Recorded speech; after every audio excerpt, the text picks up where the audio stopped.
Hey everybody, welcome to BrickVault. The Ultimate Collector Series Sandcrawler is complete and standing proud in our studio. Among one of the first vehicles to be seen in the Star Wars universe, the Sandcrawler helps to establish that familiar, lived-in galaxy we all know and love today. This is a special kind of mock due to its size and immense part count. Only the most daring and ambitious builders will ever try to attempt this build, and by daring and ambitious, I mean somebody with way too much time on their hands and with maybe one or two screws loose also. And speaking of which, this Sandcrawler was a collaborative effort between two talented builders who are well established within the LEGO community for large and outstanding Star Wars mocks. Peter Brookdale, aka Cave God, and Marshall Banana both worked on their respective Sandcrawlers back in 2011 and shared ideas back and forth. The results of their work produced two uniquely similar Sandcrawlers of impeccable detail and massive scale. Now, before we go any further into the details themselves,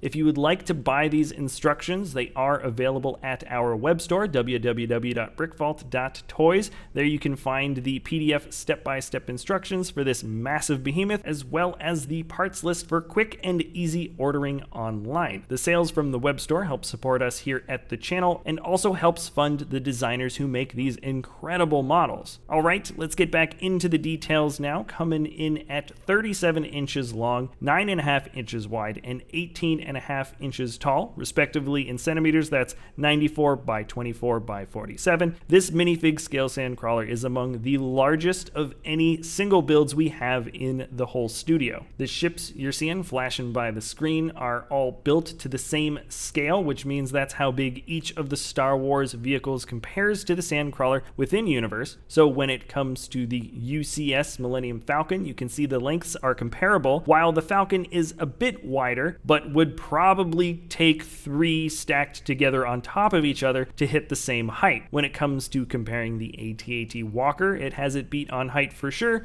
but nothing else. The Sandcrawler is over 12,000 parts, which makes it more than double the pieces of that of the AT-AT, and seeing them together spurred a heated debate among us here in the studio. Which one would win if they went one-on-one in battle? I am in the camp that thinks the Sandcrawler would win with superior speed and way more mass. One good ram would probably end it all, but let me know what you think in the comments section below. Which one would win, one-on-one, AT-AT, or the Sandcrawler? Now, getting back into the details of the model though, you saw earlier that the Sandcrawler, despite its massive size, has a few motorized functions which allows it to move around. Inside each of the four treaded chunks of the beast right there at the bottom rests a motor, and with all of that weight, the four motors working together really hard just gets the Sandcrawler into a nice steady crawl. It's probably no surprise to see this thing moving like the tortoise instead of the hare, but slow and steady does win the race. This mock does not have off-road capabilities, obviously, but instead of lifting it off the board that we normally use to carry it around, we did attempt to drive it down a small ramp, and well, this is what happened. Oh my god. Oh my god. More power. It's not getting that. Ooh! Dude, that worked decently well.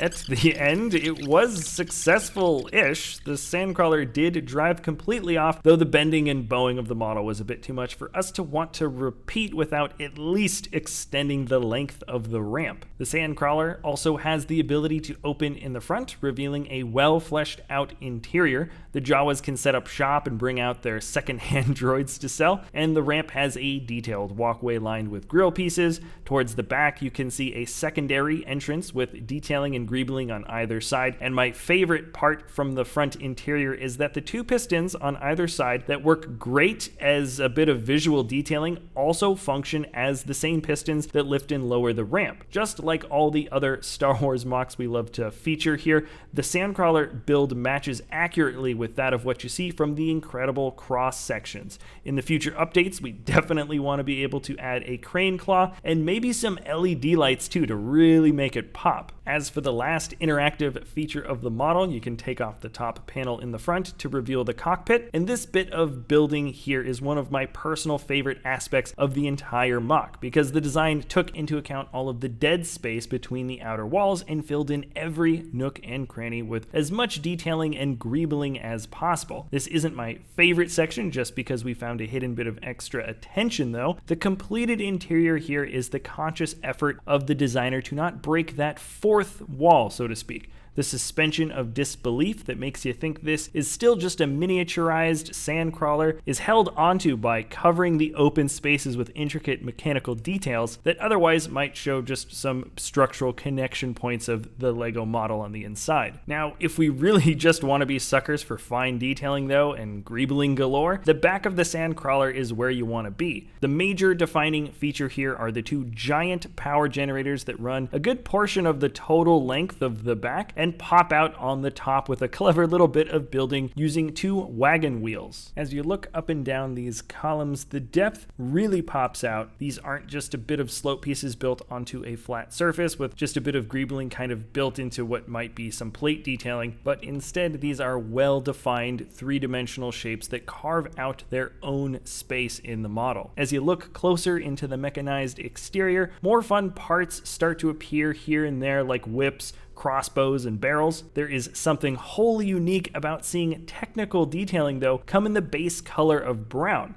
Usually, as in 99% of the time, this type of building is done in gray or dark gray, so it's a bit jarring, or there's kind of a nice juxtaposition because of the color, but also new types of greebling pieces that exclusively or more commonly come in brown can be used in a way that's more natural because that is the base color. Now, speaking of color, I suppose this is as good a time as any to segue over to the overall composition of the model. By no stretch of the imagination, the Sandcrawler is overwhelmingly brown, but the designers here made a clever choice that helps break up that monopoly. As you move along the side paneling from back to front, slowly but surely the weathering of dark orange, dark brown, and gray starts to speckle their way into the model. And by the time you reach the top of the front by the cockpit, the alternate colors make up a large portion of the bricks in the angular walls. Rewatching the clip from the beginning, you can see the dark orange pops quite accurately, and it does beg the question as to how the Sandcrawler only changes color like that towards the top and nowhere else. Something from the Tatooine environment must be affecting it in some way, I suppose, but that should probably be pondered another time. Now, to finish off the composition talk, the last major design detail to focus on are the subtle geometric lines that mold the external panels. Towards the back, there is a deep crevice that slants inward and is lined with brown grills